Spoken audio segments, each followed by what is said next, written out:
Grace and peace, beloved of God, it's Apostle Cheryl Richardson here.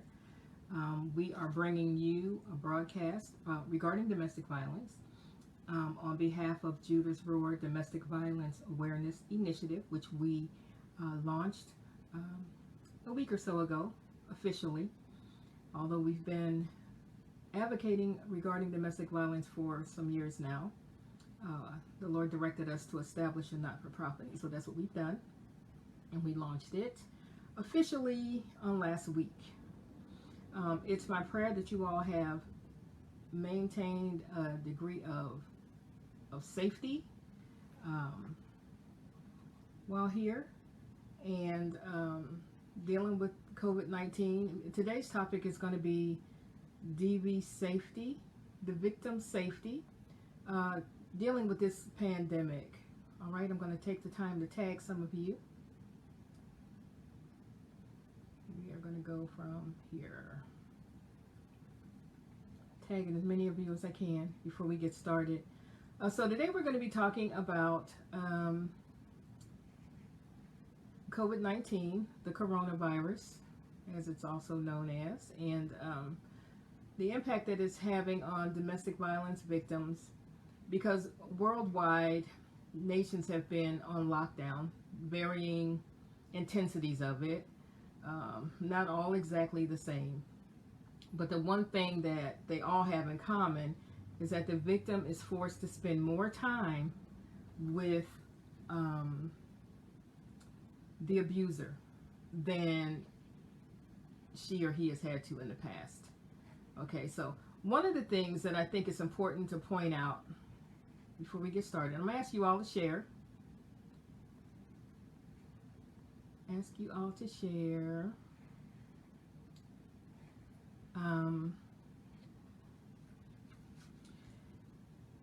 Is that this pandemic is not an excuse for domestic violence. There's no excuse that's a good excuse for domestic violence, okay?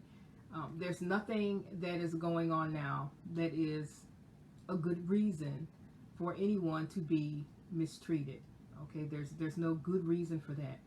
Hey, Savan, and hello to everyone else that's on here. Hey, Ree, would you all share, please? Okay, so there's no reason. So let's just start off with that. There's no excuse for it, okay? There's not a pandemic, not they were dropped on their head at birth, not that they have a history of domestic violence in childhood. There's no excuse, because the thing is, there are many, many people who have experienced these things and did not go on to abuse their intimate partners, okay?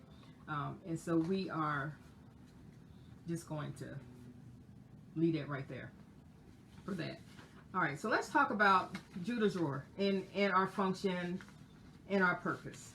All right, so we are a domestic violence awareness initiative, and we were formed because the Lord said we should form. And the word roar means to utter a loud, deep cry or howl as in excitement, distress, or anger. So whether you're having a good time, whether you're having a sad time, no matter what is going on, okay, we are about the roar. We're not about sitting in the corner and being quiet. We're about bringing attention to those things that need to be brought attention to. We're about accountability from the pulpit to the door, outside of the church, inside of the church. We're about accountability. And we're not about making any exceptions about it, all right? Abuse is wrong no matter who's doing it. It's just wrong. It dishonors God, and it dishonors our legacy when we engage in it, and it dishonors our legacy when we submit to it as well. Because we then, at that point, we make the abuser our God, okay? So this is not an entity that's going to be easy for you to interact with if you're about making excuses or staying the same or not growing or not believing God. Then I'm going to probably work your last nerve, okay? Just being honest, just being transparent.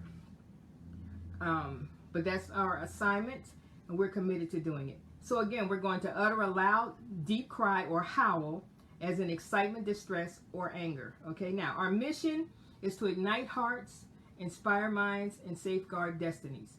We've just established a YouTube channel, and it's Judah's Roar DVAI. One of you that's on here, if you want to try to catch what I'm saying, I love you forever, but you know I'm going to love you anyway. But I certainly would appreciate it, okay? So, we are about bringing attention and bringing awareness. Now, COVID-19, this virus is deadly. And some of you may recall that we said many weeks ago that it was not going to be over anytime soon. And that's when they were projecting that it would just be 14 days. The Lord let me know it's going to be longer. We're going to have a long summer. It's exactly what he told me. It's going to be long. Now, I want to say this to you. I'm not a medical professional. I'm a mental health professional.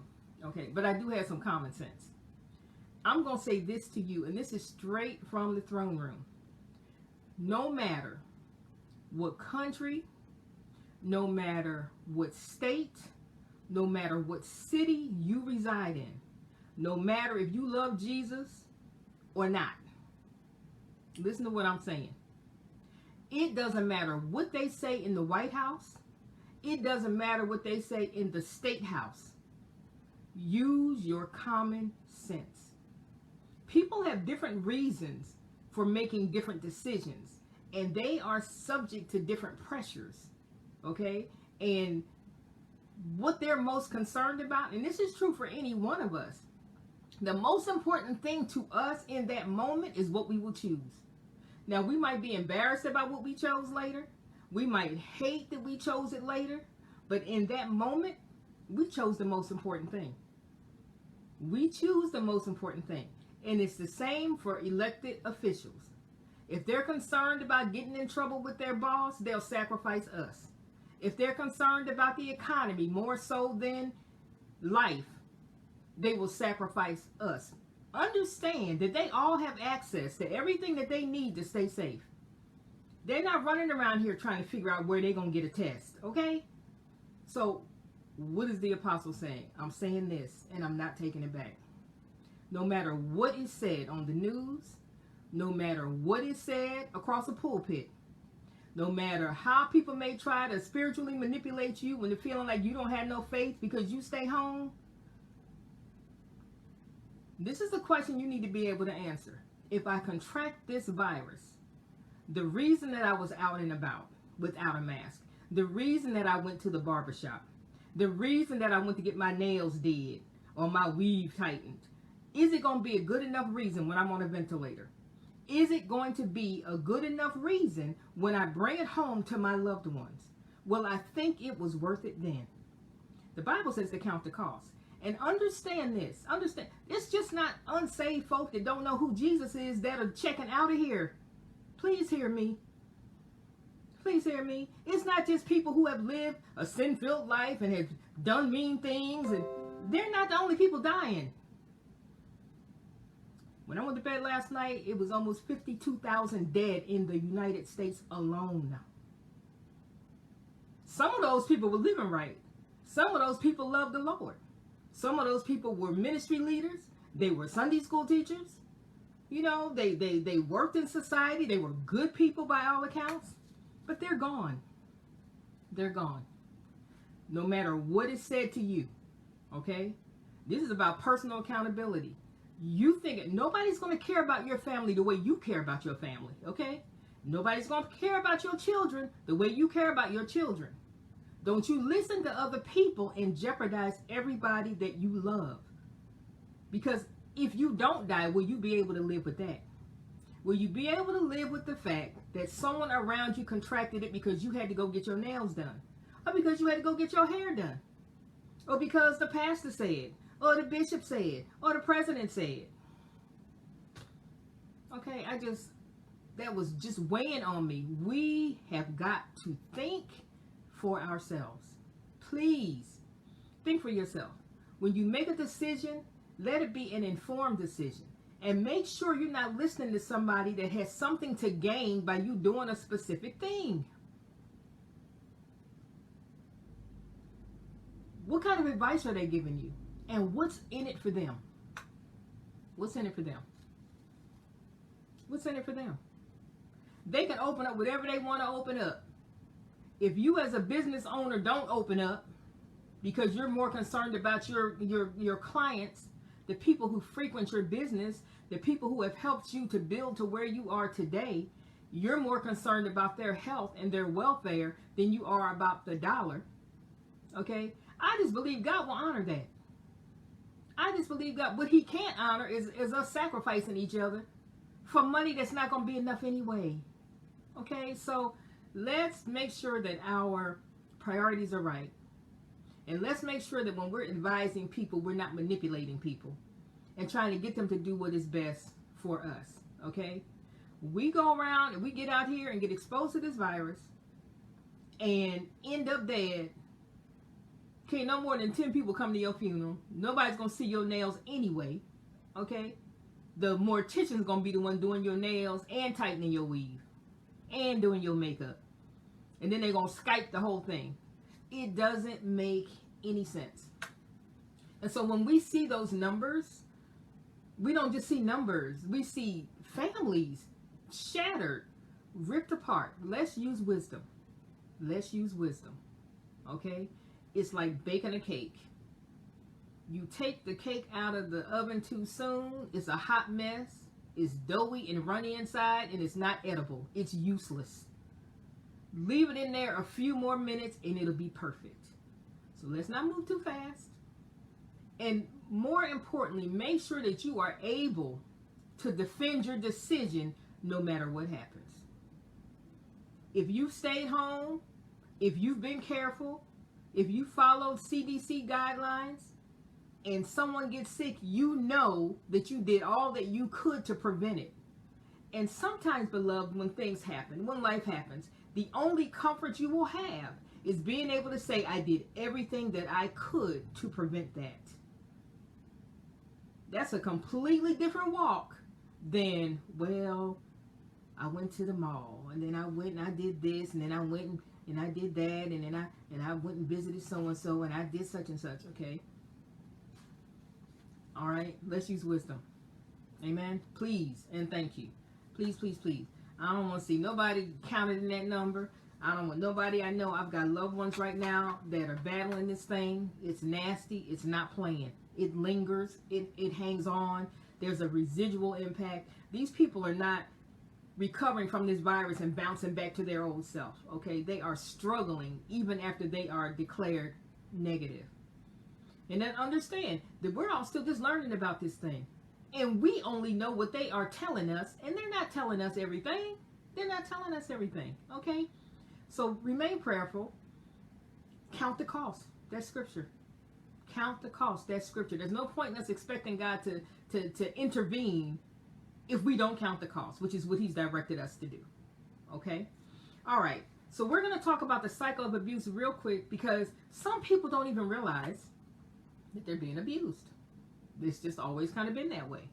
And so they think it's normal. So in the cycle of abuse or the cycle of violence, okay, I'm going to give you the abbreviated version because I want to talk about the global implications of COVID-19 with domestic violence survivors. And then I want to give you the 4 S's. 4 S's, 4 of them, okay, that will assist a victim who is trapped with the abuser during this lockdown phase that we've been in for an extended period of time. All right, so in the cycle of violence or the cycle of abuse, you have the honeymoon period. And during this period, you get, that's the nice lovey-dovey, you know, breakfast in bed, what can I do for you, you know, massaging your feet if that's what you like. Being real sweet, buying you gifts, you know, getting you things that they refused to get you before. Anything to get your guard down and to get you to submit and kind of just acquiesce to them, all right? To make sure that they have power and control over you. They might be trying to make up for abusive actions, things that they know that they have said or done. Maybe they've hit you or they've cursed you out or they've said negative things about your family. They've been emotionally abusive or financially restrictive or whatever. And so now they're trying to make up, okay? Now understand that there are chemicals that are released in our brain when all pandemonium is breaking loose. And there are chemicals that are released in our brain during this making up period, which is what makes it difficult to make a real decision to get away from the abuser, okay? During the honeymoon period, if they're a real critter, if they're a true critter, during the honeymoon period, they'll, wine and dine you and be all nice and sweet to you, right? And then they'll blame you for it. But if you hadn't done fill in the blank, none of this would have happened. But you have a problem in this area. We've talked about this before. So in the midst of the apology, here they come with the gaslighting, okay? Or they may ignore the fact that they've mistreated you, never even address it, just be nice to you, okay? Or they may flat out deny that they even did it. Look you directly in your eye and say, that never happened. I'm really concerned about you. That's the second or third time you've said something. It never happened, right? Pretending to be concerned. Okay, so all of that can happen during the honeymoon period. The honeymoon period is a period of time in which the victim gets relief from the onslaught of the violence, whether it's verbal or physical or financial restriction or psychological, whether it's sexual, whatever it is. This is the period of time where that intensity of the abuse appears to let up, when in fact it's only morphed into another form, okay? Why am I talking about this? Because some people don't even know that they're being abused. They don't see it. Okay, then there's the tension phase where you are walking on eggshells. This is for a victim. You can feel it. It's building up. It's coming. It's time for another explosion. It's time for another showdown. And you know it. And so you're doing everything in your power to prevent it and to avoid it. So now you're in overdrive as the victim, trying to prevent this bad mood from encroaching on your living situation again. There might be threats and intimidation. They might be walking around with an attitude, or they might be, waving a weapon or just reminding you that they have one. They may explode for no apparent reason. Most of the time you can kind of tell what'll trigger. Every once in a while something will happen and you don't even know what the something was that got them started in the first place, okay? So that's during the tension building phase. It's really nerve-wracking because something's coming. You don't know what the thing is going to be that really justifies in their mind becoming abusive, blatantly abusive, okay? And then there's the actual violence. When the abuse actually occurs. It could be violent behaviors. It can be emotional, financial abuse, whatever it is, that they typically do. And then the honeymoon phase, where they may ignore that even happened. The house can be tore up, holes in the walls, and act like nothing happened. Nothing at all. Okay? Or they will apologize and embed how you are responsible for all that has happened. Okay? So that's the cycle of abuse. And as tedious as it sounds, it just continues to go around and around and around and around and around. It just does, okay? Hello to everyone who is signing on. Please share. Okay, so we're going to be talking about domestic violence and the coronavirus pandemic. I've already given you my spiel about safety and how it's important. And I've also pointed out to you that people who love the Lord with all their heart, okay, have died prematurely because of this virus. So we need to not play fast and loose with it. And you need to be able to be accountable, and I need to be able to be accountable for how I've conducted myself during this pandemic. If someone around you contracts this virus, you need to be able to say, in the interest of your own mental health for the rest of your natural life, that you did everything that you could to prevent it. Not that you went to the nail salon and went to the tanning salon and, went to the gym. Okay? Because it's just not worth it. And we don't need to be physically fit from being at the gym if we're dead. I just like to point that out. All right. So, what does this virus mean for the DV victim? It's not safe to be home, and it's not safe to be outside of the home. It's not safe to be home, and it's not safe to be outside of the home. That is truly a dilemma. It kind of reminds me of something that I heard my father say to my mother. And I think I was probably about 7. And he told her, I'm going to make you so miserable that you wish you could leave. And if you leave, I'm going to make you so miserable that you wish you had stayed. And that's what she had to deal with. That's not something that was passed down within my family. That is something that I heard him say myself. I heard him say it. Okay? So, and I just remember how that felt, how restrictive that felt. So for a victim under these circumstances, they are literally taking their life in their hands if they leave. And they are taking their life in their hands if they stay. And they don't really have many options, or so it seems. Okay, so it seems. All right. So there's a fear of going to a shelter. What if they contract it there? There's a fear of attempting to go to a shelter.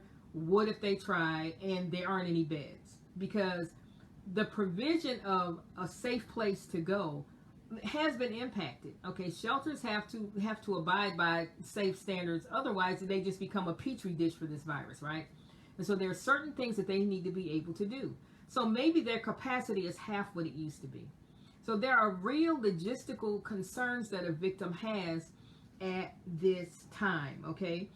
Some abusers have reported to the National Domestic Violence Hotline that their abuser threatens to throw them out of the house if they don't comply with their demands to work from home, with the excuse being because if you go to work then you might bring the virus home. Okay, that's true, but many of them are using this virus. They have weaponized it specifically against the victim. And the purpose of that is to ensure that they have power and control. Okay, so maybe they want the victim to work from home, which means I'm not working and I'm home, and this way I know exactly where you are and what you're doing all the time. Okay, so this is really all about power and control. Maybe they threaten to lock the victim out of the house if they leave for any reason. So if you leave to go to the grocery store because we need groceries, or if you leave to go to work, if you leave for any reason, I'm locking you out of the house. Which infers what? I'm locking you out there in the streets where the virus is. Okay? So these are threats that people are dealing with. If you start coughing, if you sneeze, I'm going to put you out. Okay? And so now you've got a victim being concerned that if their seasonal allergy kicks in, that they might get thrown out. And if you do get sick, you're going to die alone in the hospital because you know they're not letting anybody have visitors. So these are all mentally draining and abusive things to be hearing all of the time, okay? Now, according to the National Domestic Violence Hotline, it's been reported that abusers are even, check this out, depriving victims access to hand sanitizer, showers and bathing, and antibacterial soap. The basic things that we all need, right, to ensure our safety as best we can from COVID-19. Now, there's no excuse for this. I cannot emphasize this enough. There's no excuse for it. The fact that they might be fearful of the virus, the fact that they were dropped on their head at birth, the fact that their father was not a part of their life, the fact that they were mistreated in a previous relationship, none of these are excuses.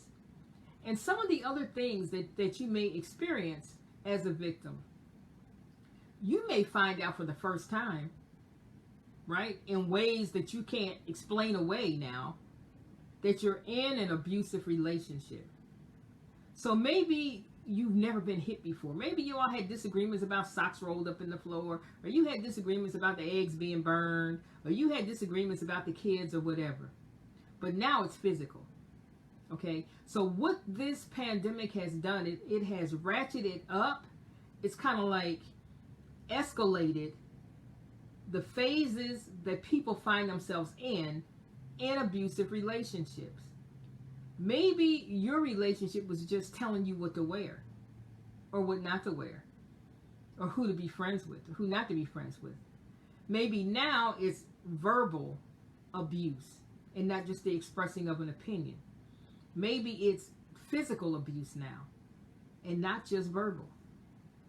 Maybe it's property destruction and psychological intimidation, wherein you did not experience that before. And so what this will do is it will expose, check this out, it will expose what's been there the entire time. This pandemic will expose what you've been living with the entire time. If it had manifested previously or not, it was there the entire time, waiting for an opportunity to appear. This pandemic gives it an excuse, okay? Gives it an excuse. And it's only viable if you buy it. It'll be viable at your house if you buy it. Understand it was there all the time. It's not the pressure of not having money and now all of a sudden they're punching you in the face. It's not the pressure of not knowing when they can go back to work, right?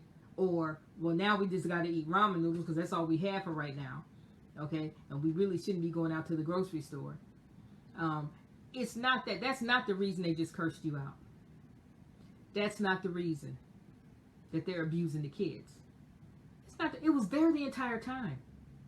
It was there the entire time. And I challenge you to think back and you'll be able to identify some things that weren't right the entire time. Okay, so this pandemic isn't creating anything. That's my point. It's not creating any negative behaviors in anybody. It's exposing the tendencies that were there the entire time. Somebody please type that. It's exposing the tendencies that were there the entire time. Don't you drink the Kool-Aid and fall for the okie doke and think that whatever's being done is a result of the pandemic. It was already there. It was already there. Lying in wait, waiting for an opportunity, okay, to crush you, to destroy your opportunity to walk fully in your purpose, all right, and to exercise total and complete power and control over you, okay?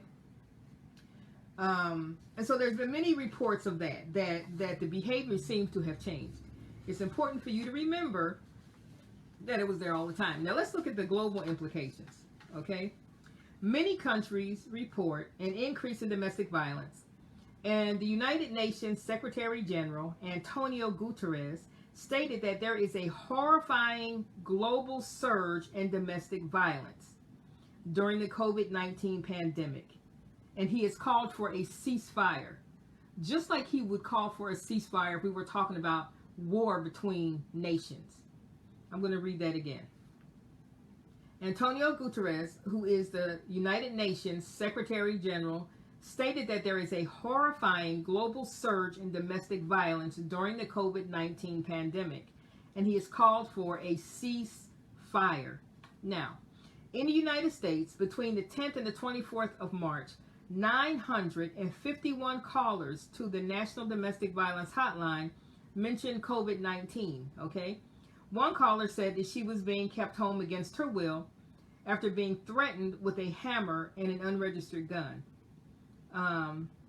And she said that the abuser was using the pandemic as an excuse to stop her from leaving home. Let me say this. There are reports that healthcare workers, you know, some of these people that are calling in aren't calling in just because they're concerned about their own physical well-being in terms of this pandemic. Many of them are calling in because they live with abusive partners who will not allow them to go to work. Okay? So these are people who would rather be out saving lives, who because they are in an abusive relationship cannot go do that. Cannot go. Imagine not being able to fulfill your absolute purpose. You've discovered what your purpose is in life. You love what it is that you do, and someone's preventing you from doing it. Okay? That is the primary underpinning of an abusive relationship, is to keep you from doing what God has created you to do in the earth. Okay? All right. So between the 10th and the 24th of March, 951 callers to the National Domestic Violence Hotline mentioned COVID-19. Of 22 law enforcement agencies polled by NBC News earlier this month, okay, around the 22nd of April, 18 agencies reported an increase than in the previous month. So 18 agencies report an increase. Now, Houston saw an increase of 20%. I know I've got followers from Houston. Houston, Texas saw an increase of calls of 20%. The Charlotte, Mecklenburg area saw an increase of 18%. I know I got followers from that area. Phoenix saw an increase of 6%. And now listen to this. New York City saw a decrease in the number of reported cases. New York City saw a decrease in the number of reported cases. Why do you all think that is? It's been the epicenter for the virus in the United States for weeks now, right? Thousands of people have died in New York State and in New York City. And oftentimes, when the situation is really, really intense, it kind of reminds me of like during the holiday season. There are all these underlying reasons why calls aren't made, okay? Concern about will there actually be a response to this? People are so preoccupied with the virus. Will they respond? Are police likely to still come out to my place of residence if I do make a 911 call? Or are they so concerned about contracting the virus that they're going to dismiss it and not come? And if that's the case, and the abuser knows that I made a call, now I'm in heightened danger because I made a call and no one's coming. Or I made a call and they came and they stayed 6 weeks. They practiced social distancing and they never really interviewed us and they left me here with this person, okay, that's capable of hurting me. All right, so there are reasons that people might not call as much. If they don't believe, if the victim doesn't believe that they're going to really get help on the other end, that they're going to get pulled out of that situation somehow into a place of safety, then they may not call. It doesn't mean it's not happening. Matter of fact, it's not likely that it's not happening because of the increased isolation. So I'm thinking that when this does settle down, that they're going to start getting calls that were delayed because this pandemic was going on, okay? In Georgia, according to Governor Brian Kemp, he noted a 15% increase of DV cases in their hospitals, in their facilities. Now, they weren't able to confirm this, but it's not hard to believe, okay? There's been a decrease in calls in response to things like strangulation.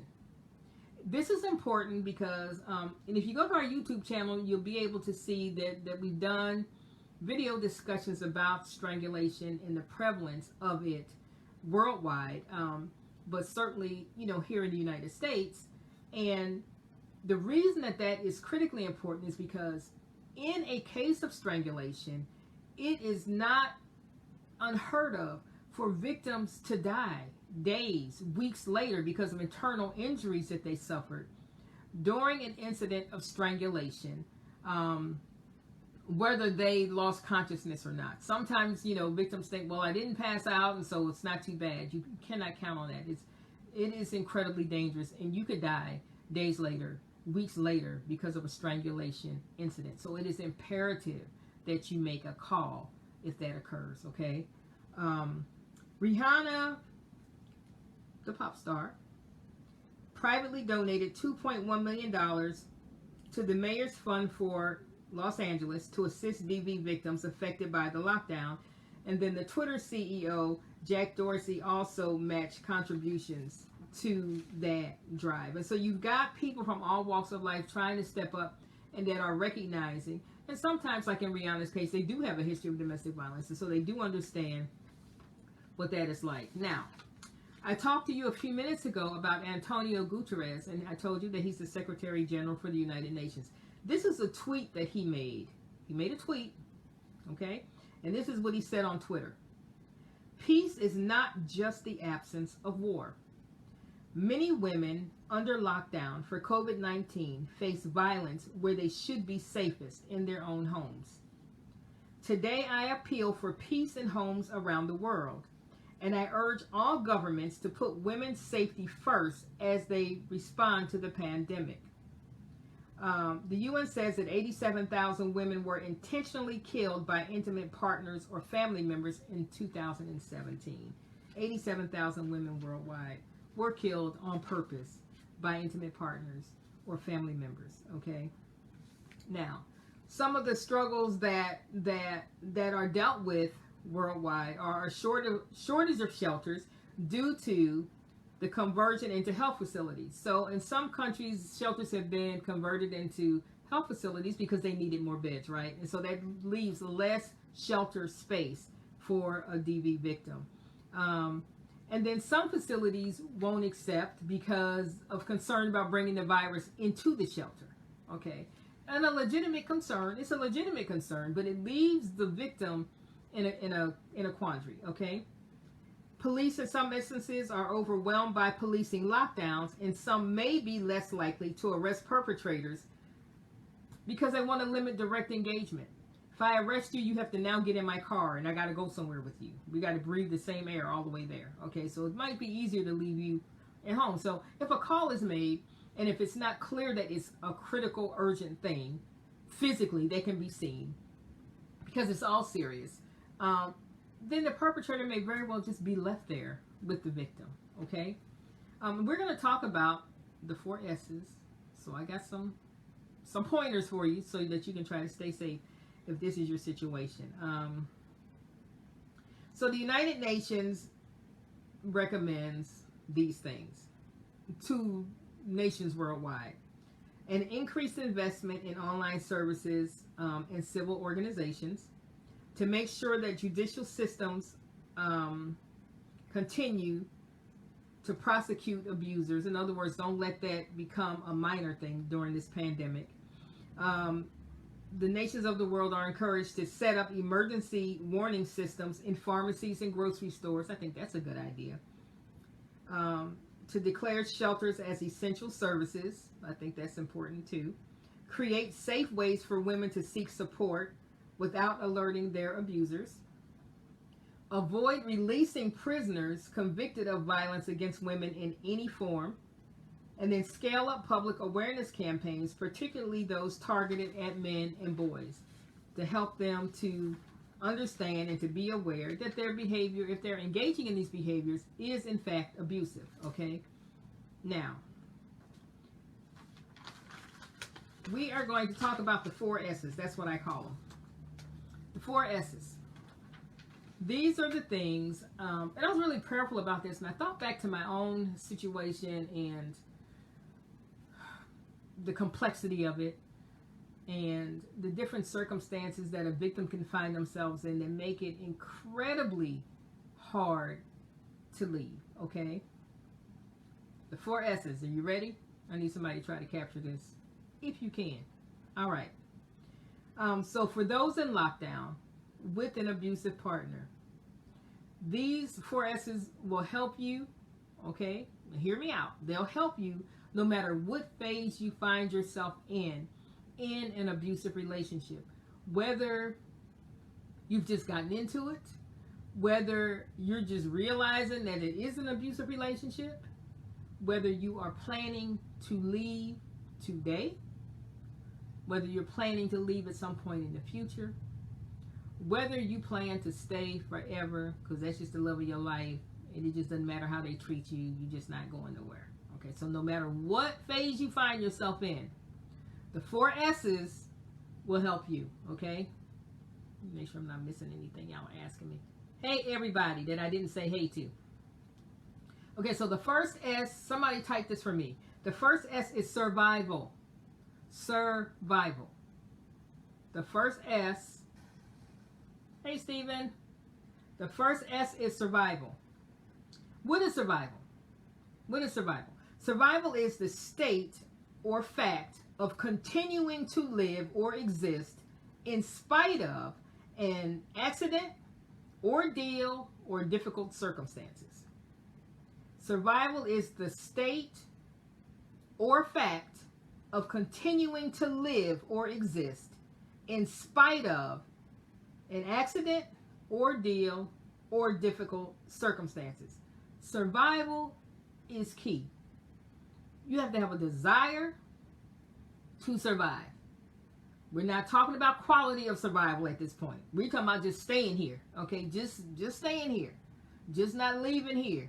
Not going on to your just reward, not going home to be with the Lord or wherever you're going. Staying here is the goal. So survival needs to be the umbrella under which all these other S's fall. Okay? Survival has got to be the bottom line for you. All right. Number 2 is self-talk. Self-talk. Let me share something with you all that I observed over my career as a mental health professional. Right? This is what I noticed. We don't listen to other people. Did y'all know that? We don't listen to other people. We listen to us. We listen to us. So this is what we do. We listen to what we say to ourselves about what other people said. I'm going to say it again. We listen and we take action and we make plans, right?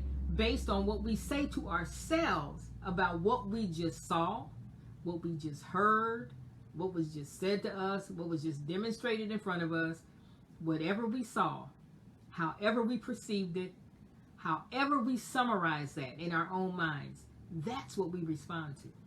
Now, somebody's probably saying, well, he called me a name and okay, he called you a name. And if you were convinced that you weren't that, it would have slid right off. Slid right off. Because it doesn't fit, right? It doesn't fit, right? But when we entertain the negativity, when we entertain it, when we consider it, and when we take that in, okay, now it affects what we do next. And it affects what we think our options are as well, okay? If y'all understood what I just said, give me some hearts or something so I know. If I need to say it another way, I can say it another way. We don't listen to other people. We listen ultimately to what we tell ourselves about what other people said and about what other people did, okay? What does that mean, though? Here's the awesome thing about that. That means that we have control. Not them. We have control, right? We have control over what we think. We have control. It doesn't matter what they're saying. It's about what we say to ourselves about what they said. It's about what we say to ourselves about what they said.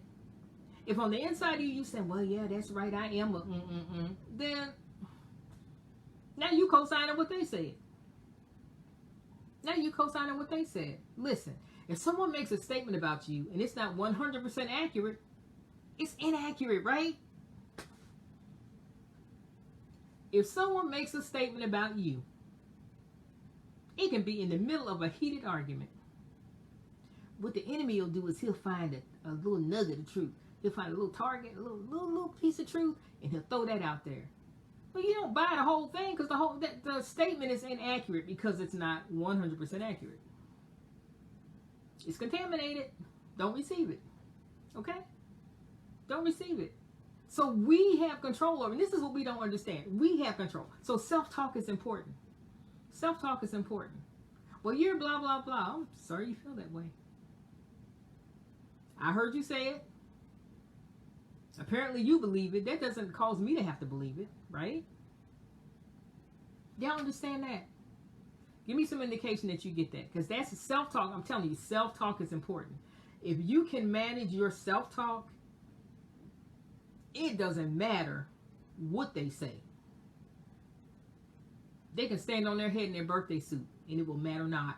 It won't make any difference. If you manage your self-talk. What is your self-talk? It's how you respond. What you say to yourself in response to what's just been done or what's just been said. That's it. Let me tell you, when God showed me that, I was like, what? You mean to tell me that's all I had to be doing all this time? Was monitoring my self-talk. Don't agree with the enemy. No matter who that is. Do not agree with the enemy. Don't co-sign what the enemy is saying. Don't do that. The third S is strategy. So we've talked about survival, which is the state or fact of continuing to live or exist in spite of an accident, ordeal, or difficult circumstance. And we talked about self-talk and how that is vitally important. Number 3 is strategy. Strategy. Okay. You think back to the first S, right? Think back to survival. Listen to me. No matter what you are experiencing in that abusive relationship today, you may have experienced it right before you got on here. You may experience it as soon as you click end at the end of this broadcast. No matter what you are experiencing, you are still here. You're still here. That means something. There's a fighter in you. There's a fighter in you. You're still here. No matter what's been said, no matter what's been done, no matter what you have endured, you have survived 100% of what's been done up until now. Remind yourself of that. Ties back to self-talk. Remind yourself of that. I'm still here. I'm still here. And I plan to stay here. I plan to stay here. So you need a strategy. Listen to me, beloved. A couple of things I learned as a commander in the military. You prepare for your most stringent tasking. Always. Always. Prepare for the worst. You can hope for the best all day long. Okay? Prepare for the worst. Be prepared for the worst. You have to have a strategy. Okay? So you prepare for your most stringent tasking. And you never underestimate the enemy. Don't underestimate them. Don't you underestimate them. Because all they've done is cuss you out. Don't you think they won't put their hands on you. Because that's coming. Okay? Don't underestimate them. Don't do that. It puts you at a distinct disadvantage. And it guarantees that you won't bring the right weaponry to the fight. Okay? You won't be prepared for the actual battle. You'll be prepared for the mythological battle that you envisioned in your mind that underestimated them. Do not underestimate the enemy. Okay? So, survival is the first S. The second S was self-talk, right? Because we listen to ourselves. We don't really listen to other people. Number 3 is strategy. You want to have a strategy. Devise a plan that ensures your continued safety. Now check this out. You've been living with them this long. You know stuff, okay? You know stuff. You know stuff. You know what makes them tick. You know, you have a pretty good idea of what they'll use as a reason to go off. You know what strokes the ego, right? We're talking about survival now. Use what you know. Use what you know. And for all of you who were raised to be kind and nice and sweet, this is not the time to exercise that. You can do that later, but don't do that right now, okay? Survival, self-talk, strategy. One of the most effective strategies in the world. In the military, outside the military, I'm telling you. Let them think they're winning. Let them think they're winning. Let them think whatever they want to think. Whatever they need to think, whatever they decide, let them think it. My ex thought I was going to join him cross country. Listen, this is after you've tried to kill me twice. I'm going to just let you think that. I'm going to let you think I'm coming. I sure am. You think whatever you want to think. You already got all this going on in your mind. It don't include me anyway, so why should I get involved now, right? So whatever they want to think, let them think it. Resist that urge. Okay, so sometimes this is what women do. I'm taking my voice back. I'm going to just give him a piece of my mind. Don't do that. I'm just going to stand up for myself and tell him exactly what I'm thinking. Don't do that. Don't do that. No. They know you just like you know them, right? And so let them think whatever they want to think. Conserve your energy so that you can pay attention. And we're still talking about being in lockdown with an abusive partner. Let them think whatever they want to think. Here's another pointer. Don't respond too differently from the way you would normally respond. Okay? If you would get frustrated and say a little something and say a little something. You don't want to change your behavior too much because that's a red flag for them. That something's different. Okay, are you all listening to me? I'm so serious. I'm telling you what I know. I have done it. I have done it. Okay, so survival was number 1. Self-talk was number 2. Strategy was number 3. You have to have a strategy. And number 4 is safety planning. Survival, self-talk, strategy, safety plan. Okay, at the very least you need a code word. At the very least you need a code word. Now, you can subscribe to our blog at www.judasroar, that's ROAR-R.com. And when you subscribe, you will automatically be emailed a template for a safety plan guideline that we developed, okay?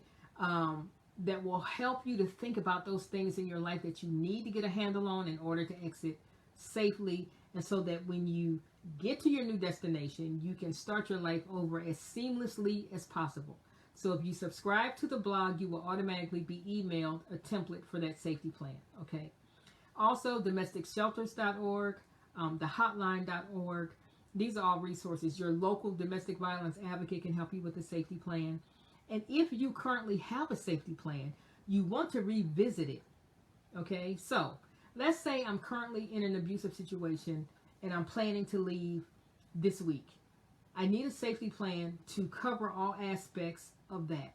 And I need someone else to look at it who can look at it from a different perspective and maybe see any holes that I may have in my planning, things that maybe I haven't thought about. All right? Even if you don't plan to leave, you need a safety plan. Please hear me. You need a plan. Now, the Bible says that hope deferred makes the heart sick. Hope deferred makes the heart sick. When we lose hope, it makes us heart sick. It causes depression. It makes us vulnerable to depression, okay? And increased hopelessness and giving up, whatever that looks like in your life. And so having a safety plan, being focused on survival, monitoring your self-talk, and having a strategy are all ways that when linked together can help you stay in a hopeful state of mind.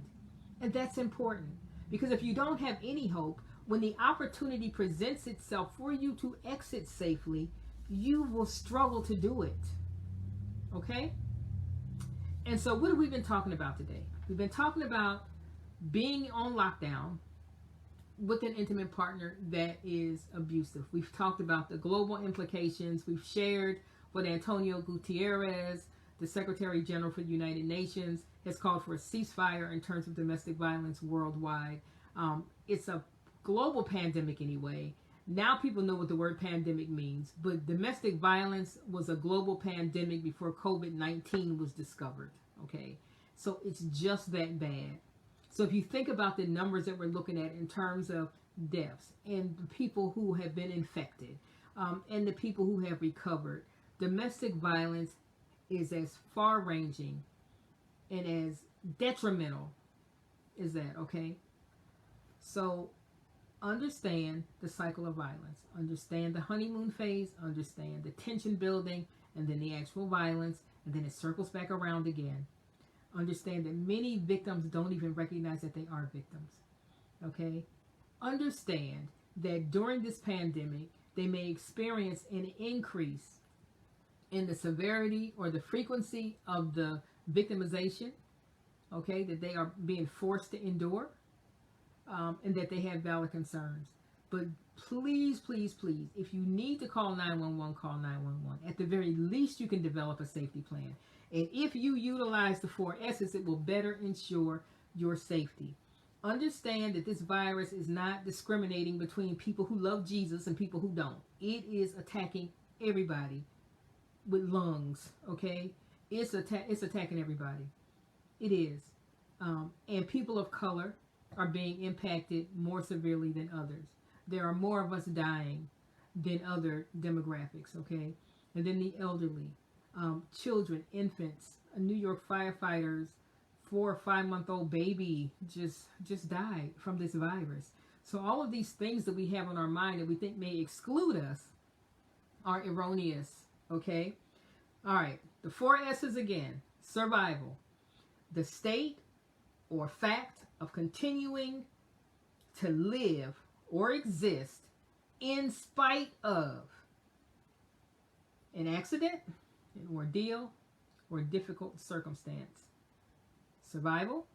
Number 2 was self-talk. Number 3 was strategy. And number 4 is safety planning. And I told you can subscribe to our blog at www.judasroar.com. You can reach out to domesticshelters.org or the hotline.org for assistance in safety planning, as well as your local domestic violence advocate or shelter. They are able to assist with safety planning as well. All right. At the very least, have a code word. Have a code word that you can use with someone that will not alert the abuser, that will let someone know that you need help.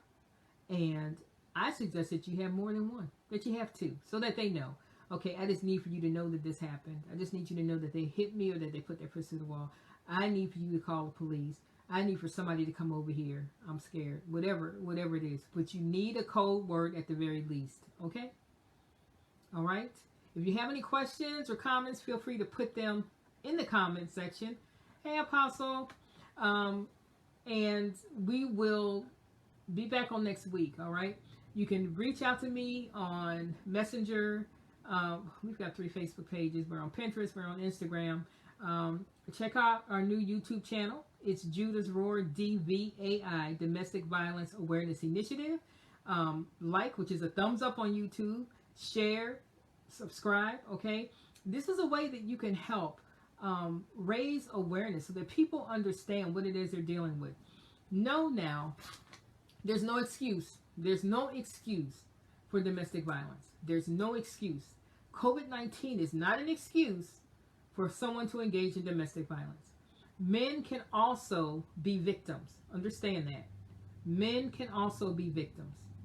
Parents can be victimized by their children. These are all things that we need to understand so that we can bring to bear the proper response to this, okay? Reach out to a domestic violence advocate.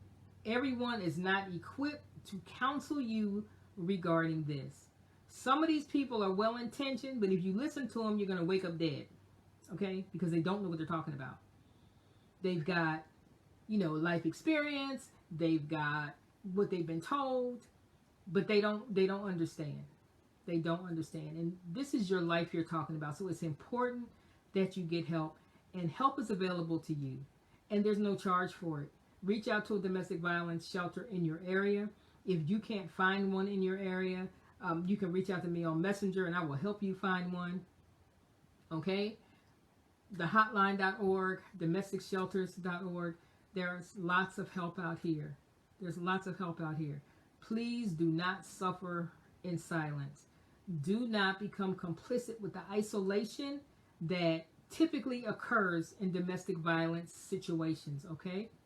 This is Apostle Cheryl L. Richardson of Judas Roar Domestic Violence Awareness Initiative, and we'll be back on next week, all right? And we hope that you can remember those 4 S's. What were they? Survival, self-talk, strategy, and safety planning, all right? We'll be back on next week. Blessings to you.